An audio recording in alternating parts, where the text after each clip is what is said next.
Good morning. My name is Tabrez Akhtar and this is your maths class. Today we are going to start our new chapter, chapter 4. So let's look at the questions of exercise 4.1. Chapter is about simple equations. इसमें कुछ equations होंगी जिसको हमें solve करना पड़ेगा. कुछ variables होंगे जिसकी वैल्यू फाइंड आउट करनी पड़ेगी. ठीक है, तो वेरिएबल क्या होता है और कांस्टेंट क्या होता है ये तो हम क्लास 6 में पढ़ चुके हैं. जो हम जिस भी वैल्यू को एक्स वाई जेड या किसी भी अल्फ़ाबेटिकल नंबर किसी अल्फ़ाबेट से रिप्रेजेंट करते हैं तो उसको हम कहते हैं वेरिएबल. ठीक है, अब उस अल्फ़ाबेट के प्लेस में कोई भी नंबर आ सकता है जो हमें पता नहीं है, उसको फाइंड आउट करना पड़ता है. ठीक है, तो यहाँ पे जैसे कि एक टेबल दी हुई है, बहुत इजी टेबल है. इसमें क्या करना है कि यहाँ पे x plus 3 equation x plus 3 equal to 0 equation दी हुई है. ठीक है, और यहाँ पे लिखा हुआ है वैल्यू x इक्वल टू 3 लीजिए. x इक्वल टू 3 वैल्यू लीजिए, यानी वेरिएबल x था यहाँ पे और इस वेरिएबल की वैल्यू भी दी हुई है कि x इक्वल टू 3 लीजिए. तो x इक्वल टू हमें यहाँ पे 3 रखना पड़ेगा, x की जगह पे 3 रखना पड़ेगा, है ना. और फिर रखने के बाद हमें ये बताना पड़ेगा कि क्या इक्वेशन सही है या नहीं है, क्या इक्वेशन सेटिस्फाई हो रही है या नहीं हो रही है. तो ठीक है, अगर x की जगह पे मैं 3 रखूँगा, x की जगह पे मैंने 3 रखिया तो यहाँ पे क्या हो जाएगा 3 प्लस 3 इक्वल टू क्या होता है 6. 3 प्लस 3 इक्वल टू क्या होता है 6. लेकिन यहाँ पे 3 प्लस 3 इक्वल टू 0 लिखा हुआ है, ये तो गलत है ना. ठीक है, तो किसी भी इक्वेशन के दो साइड होती है. एक साइड होती है राइट हैंड साइड और एक साइड होती है लेफ्ट हैंड साइड. ठीक है, तो इक्वल टू बीच में होता है. इक्वल टू के इस तरफ की साइड जो होती है वो राइट हैंड साइड होती है जिसको RHS लिखते हैं. इक्वल टू के इस तरफ की साइड होती है लेफ्ट हैंड साइड जिसको LHS लिखते हैं. ठीक है, अब LHS को हमेशा RHS के इक्वल होना पड़ेगा इक्वेशन को सेटिस्फाई करने के लिए. अगर LHS इक्वल टू RHS नहीं होगा तो इक्वेशन सेटिस्फाई नहीं होगी. तो x इक्वल टू 3 रखने पर क्या हो जाएगा 3 प्लस 3, यानी x की जगह 3 रखा और प्लस 3 पहले से दिया हुआ है. तो 3 प्लस 3 इक्वल टू मुझे 6 मिलता है, जबकि मुझे 0 मिलना चाहिए था. तो ये जो वैल्यू है ये तो हमने गलत पुट करी, इसका मतलब इसी वजह से इक्वेशन जो है मेरी सेटिस्फाइड नहीं हुई. तो मैंने यहाँ पे क्या लिख देना है, मैंने यहाँ पे आंसर में लिख देना है नो, इक्वेशन सेटिस्फाइड नहीं हुई. अब x की जगह पे 0 रख के देखें तो x की जगह पे जैसे ही मैंने यहाँ पे 0 रखा तो ये क्या लिखा हुआ है 0 प्लस 3 बन जाएगा. क्या बन जाएगा 0 प्लस 3 इक्वल टू क्या होता है 3. अभी भी आंसर 3 आ रहा है जबकि आंसर में 0 लिखा हुआ है, तो ये भी नो आएगा. उसके बाद कह रहा है कि x इक्वल टू -3 रखिए. तो x की प्लेस पे यानी यहाँ पे मैं -3 रखूँगा. ठीक है, उसके बाद क्या दिया हुआ है +3 दिया हुआ है, उसके बाद +3 भी लिखा है. ठीक, तो ये +3 लिख देता हूँ. अब मैं +3 इसको सॉल्व करें तो -3 और +3 ये क्या हो जाएंगे, कट जाएंगे, या फिर प्लस और माइनस जो होते हैं वो सब्ट्रैक्ट हो जाते हैं, यानी माइनस हो जाते हैं. तो ये आ जाएगा 0. 3 में 3 जाएगा 0 आएगा. और दूसरे साइड पे हम ये हमारा 0 आ रहा था, इस साइड पे भी हमारा 0 आ रहा था, यानी ये वाला सेटिस्फाइड हो रहा है. यस, इसी टाइप से सारे करने हैं आपको. ठीक है, कुछ नहीं करना, बस अगर x इक्वल टू 7 दिया है तो यहाँ जो है 7 रख देना. ठीक, और उसके बाद जो लिखा है -7 वो उसके साथ आपको सॉल्व करना है. तो 7 - 7 होगा 0. 7 - 7 0 होता है, लेकिन ये इक्वल टू में 1 दिया है तो LHS इक्वल टू RHS नहीं हो रहा है, इसका मतलब यहाँ पे नो आएगा यानी क्रॉस होगा। तो ये आपको 4.1 की टेबल कंप्लीट करनी है, it's your homework. And question number 2, check whether the given value in the bracket is the solution and the given equation और नॉट। ठीक है, ये जो भी वैल्यू दी हुई है ब्रैकेट में, वेरिएबल की वैल्यू दी हुई है, इसको पुट करके देखना है कि क्या ये वेरिएबल की जो वैल्यू है वो सही दी हुई है या गलत दी हुई है। यानी वही जैसे कि अभी सेटिस्फाई कर रहे थे इक्वेशन को, क्या अभी फिर से सेटिस्फाई करना है, लेकिन हमको सॉल्व करके करना है, इसमें सिर्फ यस और नो बताना था। ठीक है, तो यहाँ पे आंसर देखते हैं। क्वेश्चन फर्स्ट था n+5 equal to 19 where n equal to 1, ये क्वेश्चन दिया है। ठीक है, तो अब बताइए सबसे पहले ये क्वेश्चन में LHS और RHS क्या है। ठीक है, ये ब्रैकेट वाली चीज़ तो दी हुई है कि n की जगह पे क्या पुट करना है, मेन इक्वेशन ये है। ठीक है, n+5 इक्वल टू 9,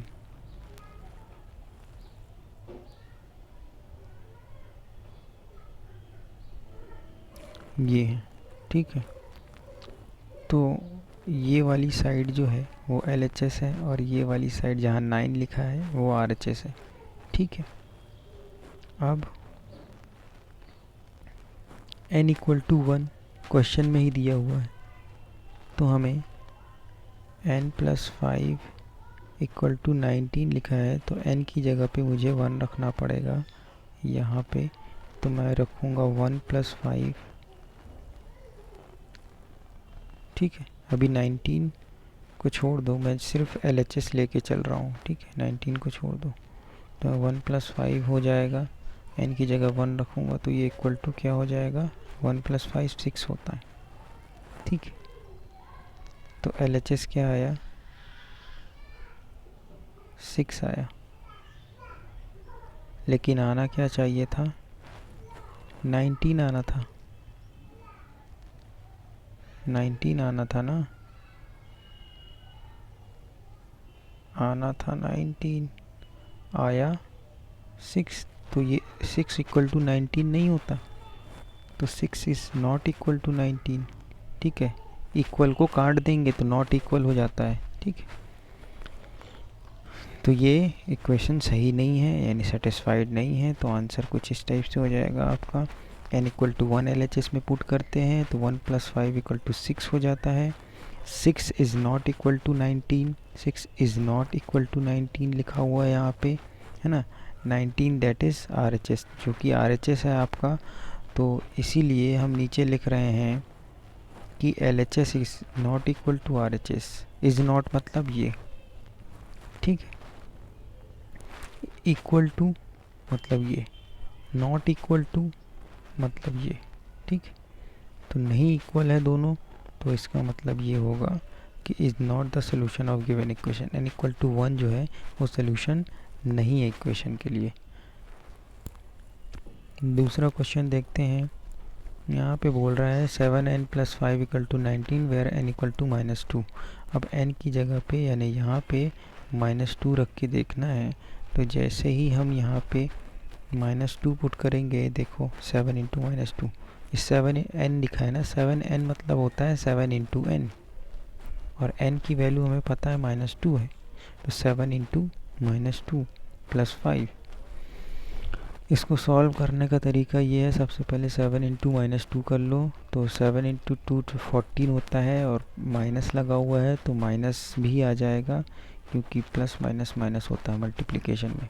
तो -14 आया, -14 प्लस 5, ठीक है, 5 प्लस करना है इसमें, तो प्लस माइनस माइनस होगा यानी घट जाएगा, यानी डिवाइड हो जाएगा, सॉरी सब्ट्रैक्ट हो जाएगा, लेकिन जो साइन लगेगा वो ऐसी वैल्यू का लगेगा जो बड़ी है। तो बड़ी वैल्यू 14 है, तो 14 का साइन लग गया, और 14 और 5 को घटा दिया जाएगा तो -9 आएगा। ठीक है, -9 इज़ नॉट इक्वल टू 19। -9 जो है वो 19 नहीं कहलाता है ना, जो कि RHS था हमारा, तो हमें RHS के बराबर लाना था, जो कि नहीं आया, इसीलिए LHS equal to not RHS। Is not equal to RHS, और इसीलिए n इक्वल टू -2 सोल्यूशन नहीं होगा। अब आते हैं क्वेश्चन सी में, जिसमें n इक्वल टू 2 रखने को बोल रहा है। तो अब इस जगह पे आपको 2 रख देना है। तो 7 इंटू 2 प्लस 5, यानी 7 इंटू 2 होता है 14 प्लस 5, 14 प्लस 5 होता है 19। तो 19 इक्वल टू 19 अब हो गया, क्योंकि क्वेश्चन में 19 दिया था RHS में, और हमारा LHS भी सॉल्व करने पे 19 आ गया, यानी LHS और RHS बराबर है। इसीलिए हम कहेंगे कि यहाँ पे इक्वल है, यहाँ माइनस नहीं होना चाहिए। n equal to 2 is the solution of given equation. ठीक है, ये हो गए, मैंने सारे क्वेश्चन करके बताए इसमें। ठीक है, अब D है, E है, F है, और तो ठीक है करा ही देते हैं, एक होमवर्क तो दे ही दिया है। ठीक है, अब यहाँ पे आपका है 4p - 3 equal to 13 where p equal to 1। जहाँ पे p इक्वल टू 1 रखना है तो p की जगह 1 रख के देखो, तो 4 इंटू 1 हो जाएगा, p की जगह -3। ठीक है, 4 इंटू 1 होता है 4 -3, तो 4 - 3 क्या होगा 1। ठीक है, लेकिन हमें लाना क्या था, 13 आना चाहिए था, क्योंकि RHS 13 था। इसीलिए हम कहेंगे कि 1 इज़ नॉट इक्वल टू 13, 1 13 के बराबर नहीं है, यानी LHS RHS के बराबर नहीं है।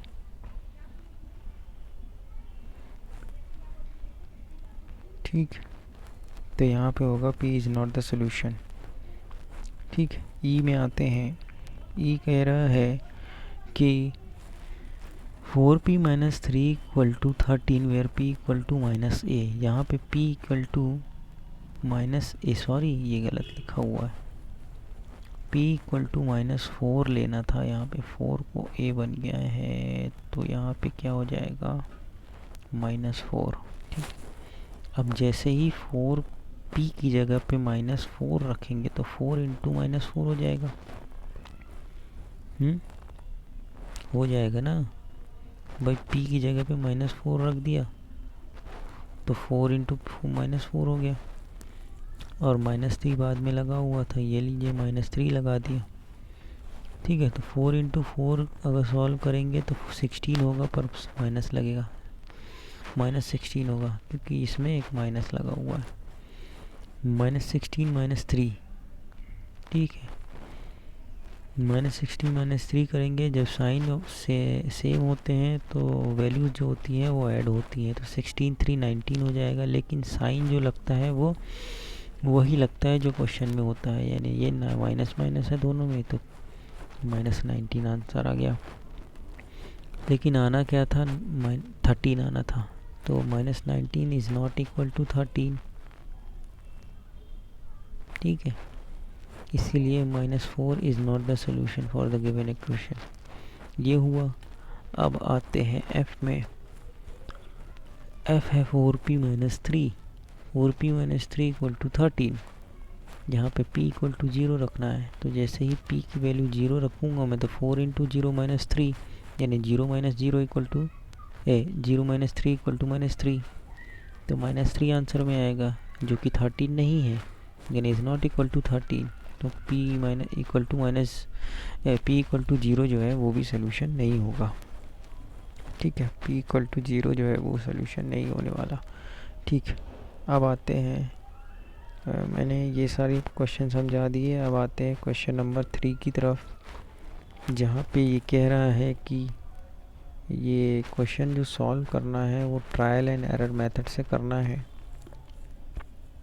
ठीक है, तो ट्रायल एंड एरर मेथड क्या होती है कि आपको अपने से कोई वैल्यू रखना है और उसके बाद फाइंड आउट करना है कि आंसर सही आ रहा है कि नहीं। गलत आ रहा होगा तो फिर दूसरी वैल्यू रखना है, फिर चेक करना है आंसर सही आ रहा है कि नहीं, फिर नहीं आ रहा है तो फिर दूसरी वैल्यू रखना है। तो अपने से वैल्यू चेंज कर कर के देखते रहना है। तो फर्स्ट क्वेश्चन है 4p + 2 5p + 2 इक्वल टू 17।